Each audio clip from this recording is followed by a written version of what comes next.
Great, welcome. Welcome to this press briefing, and welcome, Mark. It's really good to have you in Sweden again. Good to have you here as well. We avoid the rain right now in this location, but we also seem to avoid, well, perhaps. You never know. Impressive backdrop. Yeah, impressive backdrop. So it's really my pleasure to welcome NATO Secretary General Mark Rutte to Sweden, and to this facility for education and training for our civil defense here in Revinge, next to Revinge here, where the military troops are trained. And today's NATO summit is also the first time that Sweden is hosting a NATO ministerial meeting, and we really do that with great pride. Yesterday evening we had a working dinner on board a Swedish Coast Guard ship, where we discussed the big commitments of ours to counter the Russian shadow fleet. And as you know, we've done so quite significantly lately. And of course, we also discussed the broader security challenges we face right now, as well as Sweden's ongoing integration into NATO.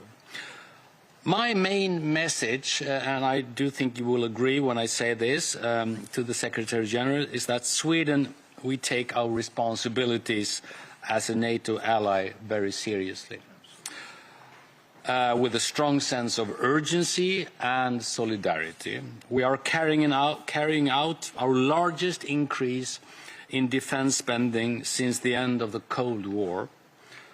Sweden estimates reaching NATO's 5% commitment by 2030. Today's field visit here is a way to showcase our total defense concept, a good example of Sweden's steadfast commitment to strengthen security and defense in Northern Europe through resilience and preparedness. And as we have learned today, Sweden's defense is a broad collective system, not a state-only function, and not only the responsibility of the armed forces. Civil defense is crucial to support military operations, to safeguard the most essential public services, and to protect the civilian population. Our civil defense includes the government, municipalities, businesses, NGOs, and most importantly, our citizens, of course. Swedish citizens are expected to take personal responsibility with preparedness at home as well. Awareness of their role in crisis or war. It also includes a strong psychological defense. And at the top of all this, I, as you know, Mark, have appointed a Minister for Civil Defense. Yeah, I'm quite sure he is somewhere here. He's always present, actually. Yeah. Working in the background. Exactly. We have, as you heard, improved the quality of our bomb shelters and rescue services. We have learned a lot from Ukraine, which has suffered indiscriminate, brutal Russian attacks affecting civilians, including hospitals and children in schools. The rescue services have played a vital role in safeguarding Ukrainian society. The lessons for us is clear. We need to increase the capacity of our rescue services, and that is exactly what we are doing and what we have seen here today. And this is only the starting point. Our military and civilian conscripts, together with professionals and volunteers, they deliver a credible military and civil defense every day. So allow me here today just say thank you for your service, for your dedication, for your hard work, and your strong will to defend. Thank you so much. To meet the long-term security threats and challenges, we will continue to invest in our armed service. Sweden's defense industry is a perfect example of a high-tech powerhouse driven by innovation and increased production. With around 380 defense companies, we deliver defense capacity by air, land and sea. We will mobilize the private sector for security of supply. We will involve the Swedish population through conscription, and we will continue to strengthen our cyber security, because security of the Swedish people and of NATO allies is our primary priority. So thank you so much for being here, and over to you, Mark. Thanks. Thank you so much. Prime Minister, dear Ulf, thank you for the warm welcome. It's a pleasure to be with you in Sweden and to be with you here today and to see what is happening and what you're doing. It's really impressive. I saw firsthand what Sweden's total defense concept is all about. Military and civilian conscripts training together to provide search and rescue, emergency care, the transport of wounded civilians, drone detection, to name only a few elements. We also saw the close cooperation between public authorities, emergency services, the armed forces, and also the private sector. It was, and it is, very impressive. And this is what I believe resilience looks like. And it is exactly what we need in today's security environment. Defense is not only about armed forces. It is also about keeping society functioning, protecting people, securing critical infrastructure, maintaining supplies. In short, this is about making sure that every part of society is prepared. And Sweden understands very well that security is a whole of society responsibility. Dear Ulf, since joining our alliance only 2 years ago, Sweden has become stronger and Sweden has made NATO stronger.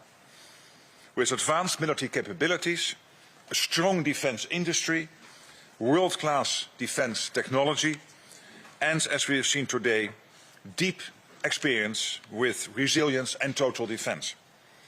Sweden is the framework nation for NATO's forward land forces in Finland and contributing to the forward land forces in Latvia. This further strengthens our eastern flank and our deterrence and defense posture in the Nordic region.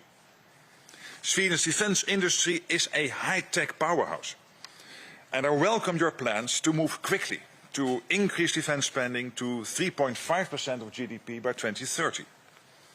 I know you are doing this because it's what today's security environment demands. And I hope, of course, that even more allies follow this accelerated timeline.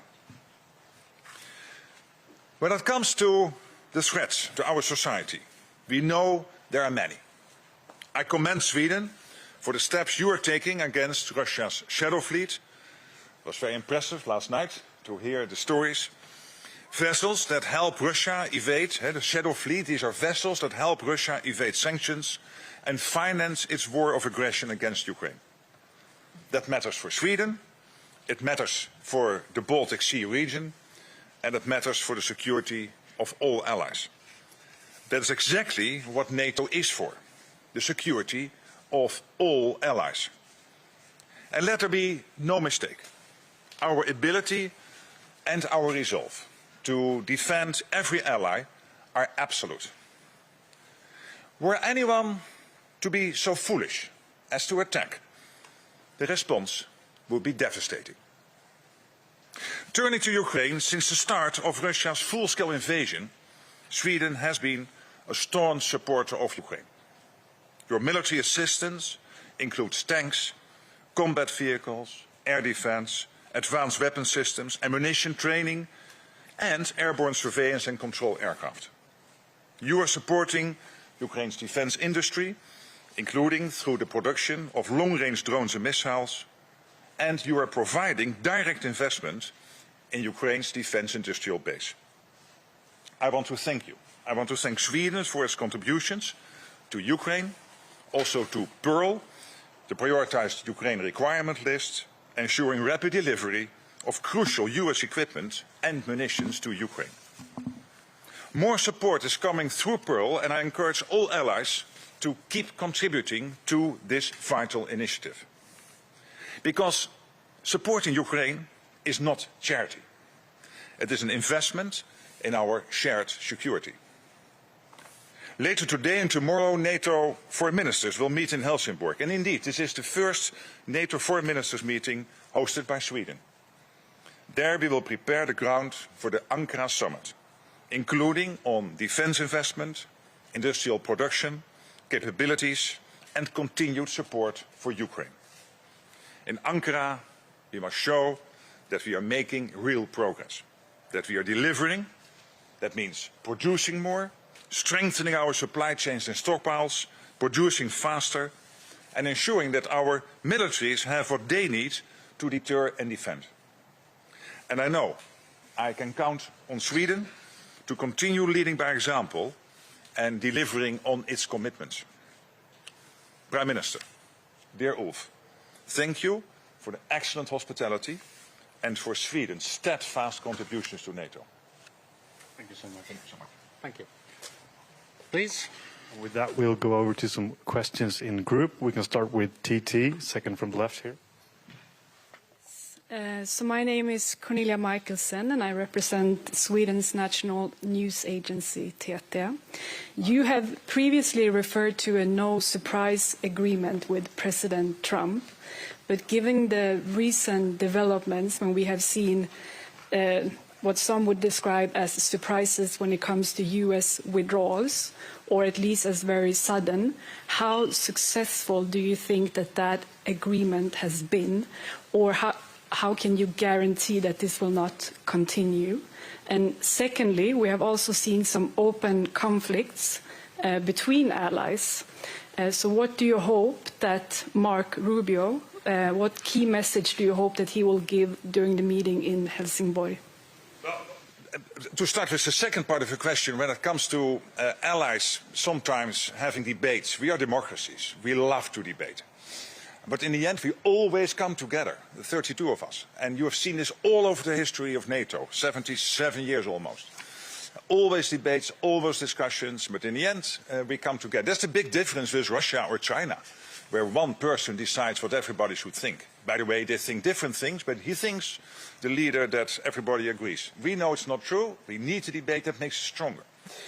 To your first question, let's zone out a little bit. Europe and Canada have ramped up their spending on defense. Last year, you've seen huge increases in defense spending. The whole of the alliance at 2%, committing in The Hague to reach the 5%, and Sweden now having decided to reach the core defense spending target already by 2030. This is huge, and it is necessary because in the end, we cannot be over-reliant and keep on having the over-reliance on one ally. It's simply not healthy. And this is exactly what we agreed with the United States, that they will stay involved, of course, with the nuclear umbrella, but also conventional, but that the Europeans will take more care of their own defense, step by step in a way where it will not, of course, lower the overall deterrence and defense of NATO. The rotational forces involved in the announcements do not have an impact on NATO's defense plans. The other discussion going on about the US contribution to the NATO force model, this is happening for a year. We have a process in place. This is normal business. And this is exactly what we wanted. Europeans doing more, a stronger Europe and a stronger NATO, so that the US can pivot more, for example, towards Asia, over time, step by step, in a structured approach. And this is exactly what's happening. We'll take the next question from the lady in red here. I have two questions. At this very moment, or within the last couple of hours, a drone has again entered Baltic airspace, I guess over Latvia this time. So what can NATO do to deter Russia from redirecting these drones, because it doesn't seem to be working? And at the same time, it's being reported that the JEF is working on creating a sort of military command structure that could operate outside of NATO if necessary. You look surprised. Read The Economist and others. So, I mean, I'm not optimistic on my answer. I'll get from you. But if this is true, does this strengthen NATO because it then would be a European pillar, a decision-making pillar inside NATO, or is that a sign that the alliance is more fractured? Thank you. Well, if I start with the second part of the question, no, obviously not. I mean, JEF, the Joint Expeditionary Force, not that well known to everybody, perhaps. I mean, that's a kind of a cooperation.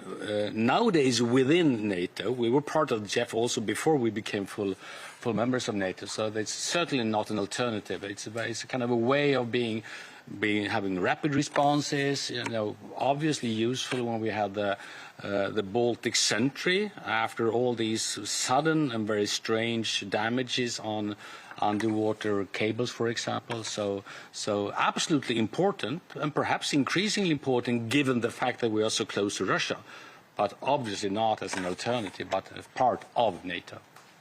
Yeah, to your first question, I mean, Ukrainian drones are there not because Ukraine wants to work with drones. They are there because of the full-scale Russian attack against Ukraine having to defend itself.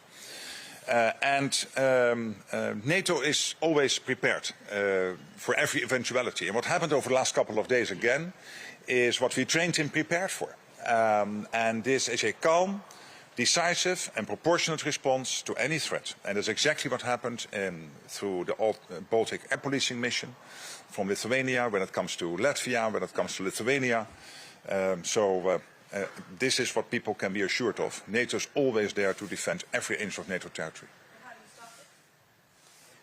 Well, you stop it by making sure that anyone, of course, when it comes to Ukrainian drones, again, they are not there because Ukraine wanted to send drones. They are there because of this war of aggression by the Russians. This is where this all started. And when a drone, whether it is from Ukraine or from Russia, is presenting a threat, then we are there to make sure that we do everything. We'll take the woman in the blue shirt and then the man in the blue jacket here.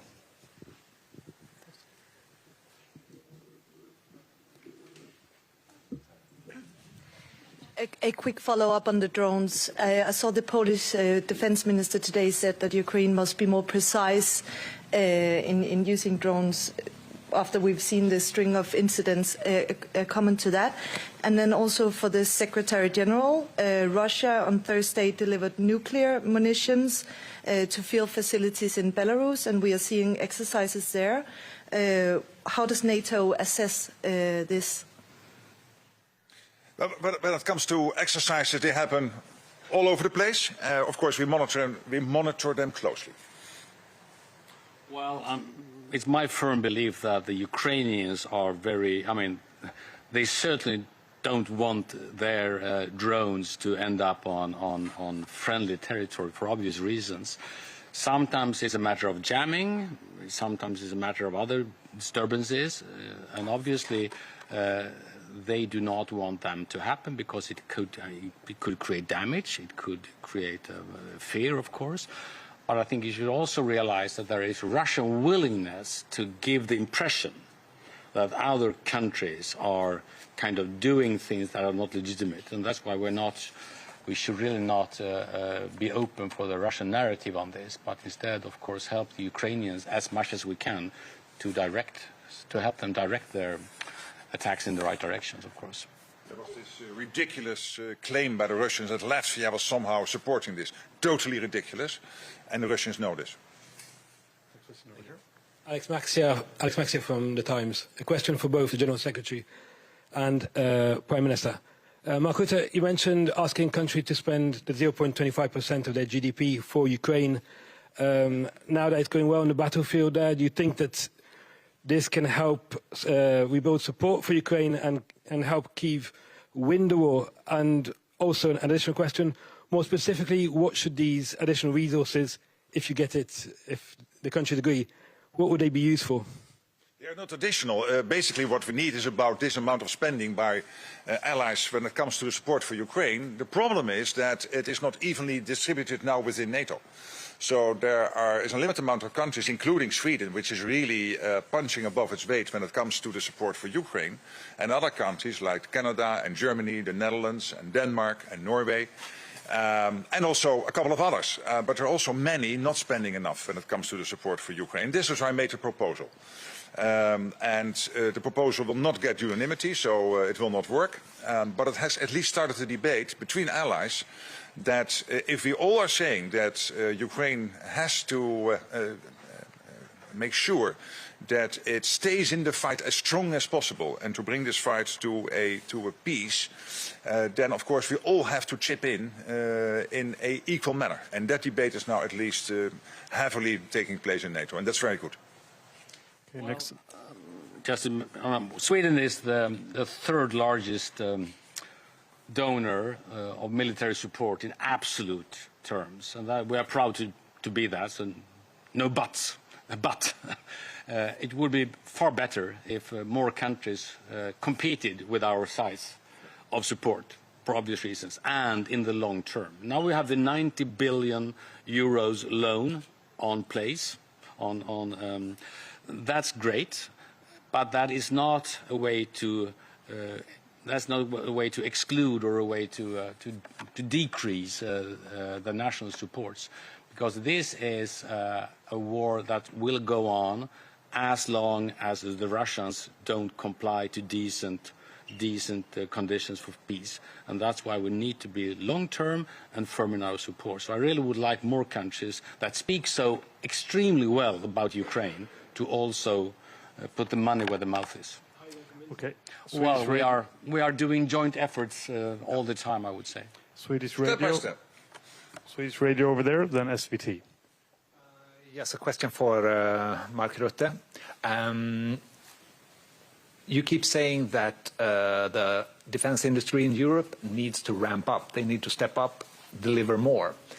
On the same time, the defense industry feels, well, a bit insecure that once they've ramped up, that the interest for their products will decline. How can NATO, so to say, ease their mind so they, dare taking the risk of ramping up, building up?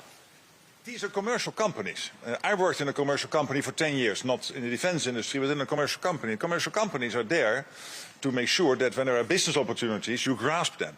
There is now a huge business opportunity because in NATO, we are spending so much more. The US is spending more, but look at Europe and Canada. I mean, getting on an equal footing when it comes to the overall defense spending with the US. Tens and tens and tens of billions each year, hundreds of billions over the coming years coming in. Look at Germany, doubling its defense spending in 29 compared to 21, over 150 billion by 29. And we know that about 20–30% of defense spending goes to the defense industry. So the money coming in, massively. Now we have to make sure that Sweden, the Netherlands and all the other NATO allies are not buying for a higher price the same. No, they have to buy more for at least the same price or lower. And that means more production lines, more production capacity. The good news is that most defense industrial companies get this, that the financial sector gets it. I had a meeting yesterday with a wide variety of financial sector organizations and banks and companies discussing this, making sure that what can they do to support the defense industry doing it. And it is something where we have a problem here, but also in the US. The US has exactly the same problem. You've seen the American president being very forceful with the big primes in the US, forcing them to quadruple the production. And I spoke with one of those CEOs a couple of days later. He was still trembling from that meeting in the White House. So that was good news. But I think in the end we will get there. And I think you will see in Ankara, where this is a main issue to be discussed, that a lot is happening. And again here, Sweden is helping, because you had already traditionally a very broad defense industrial base. Here also discussion is going on, how can we produce more for the whole of the alliance, and that's good news.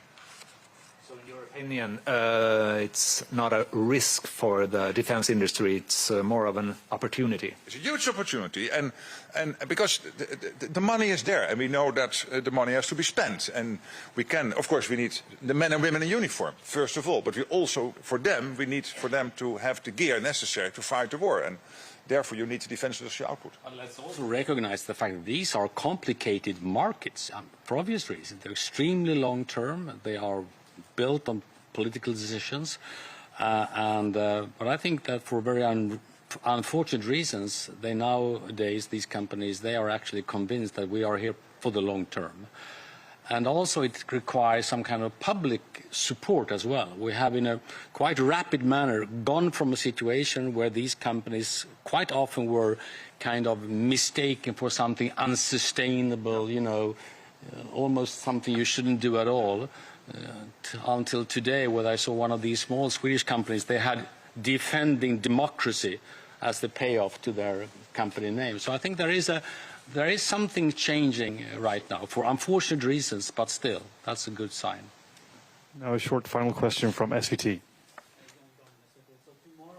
Americans are expected to present their contribution to the NATO force model. Will this be discussed on the ministerial meeting, and what do you expect when it comes to numbers and speed? Yes, I have some insight on what might happen. It will also be discussed in other fora. It might also come up tomorrow. What I would say here is that I'm not worried. Why not? Because this is exactly what we discussed over a year now. Europe's stepping up, Canada stepping up, spending more, taking more responsibility for our own defense, ending the over-reliance on one ally. Don't forget, in Europe you have about 550 to 600 million people living. US, 350 million, and then we have Canada. Our main adversary has a population of between 120 million and 140 million. You cannot have a situation where around 600 million people have to defend themselves against a country with 120 to 140 million people, an economy the size of the Dutch and the Belgian economy combined, and cannot do that without having an over-reliance on another country of 350 million people. So it's right that we rebalance this for the US also to be able to pivot more towards other theaters. Being conscious of the fact that when it comes to the defense of the US mainland, also the European part of NATO is crucial. You could argue that the defense of the US mainland starts in Norway. Why? Because that's where we have to make sure that these nuclear submarines from Russia don't pose a threat to the US mainland. So we are in this together, but this over-reliance has to stop. What will be announced later this week and next week by the US, I think is absolutely doable, and it's exactly why we had a process in place starting last year, then coming to conclusions in The Hague when it comes to defense spending. So that's a structured, business as normal process. Thank you. And with that, we will conclude this press conference. The Prime Minister will now lead the Secretary General to his car, and the Prime Minister will then be back for single interviews. So journalists remain seated.